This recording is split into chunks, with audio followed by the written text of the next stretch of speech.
Isteri banyak jawab mulu, lebih ke family sendiri dari rumah tangga. Ni silap isteri itulah dia tak faham. Dia tak faham apabila dia berkahwin, wajib dia mengaruh ke ketaatan itu kepada suami dia.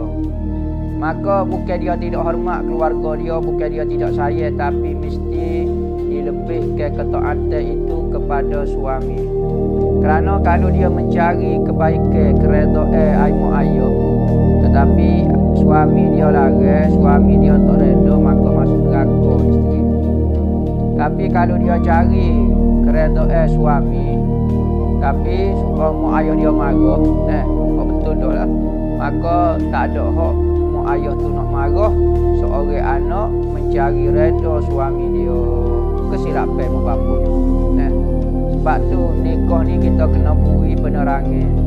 Royak kepada isteri kita, suamilah orang nombor satu dalam itu. Mu kena jaga keredaan dia.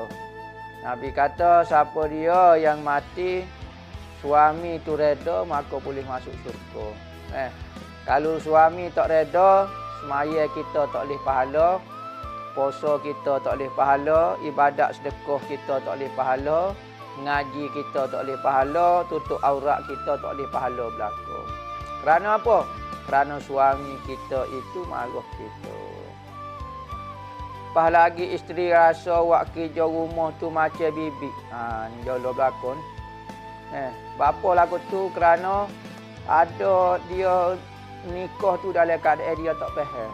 Sedekah itulah tanggungjawab seorang isteri. Kita tengok di zaman Rasulullah, suami bekerja, isteri duduk dalam rumah. Isteri itulah tugas dia. Siapa dia nak ikut Sayyidina Fatimah kerja dia duduk dalam rumah, cara ke anak, cara kepada rumah tangga. Ambil air, semua tu kerja Sayyidina Fatimah. Sayyidina Fatimah tak pernah petikai kepada Sayyidina Ali. Ni bukan tugas saya, ni bukan kerja saya. Tetapi orang sekarang pakai jubah, pakai gapo, ni bukan tugas saya. Pakai telekung, pakai gapo, ustazah lah. Ni bukan tugas saya, ni bukan hak ni. Malah cara kepada keluarga. Suka nak bersosial, suka nak duduk luar, suka nak bermain-main. Suka nak rehat-rehat. Apa patut suami buat bagi faham dari segi agama? Dia kena royak lah, kena kecek. Ya reti no memang tabiat dia lagu tu. Kerana amalan paling afdal bagi dia adalah taat kepada suami. Maka setan akan syarah kepada dia macam-macam syarah. Beginilah.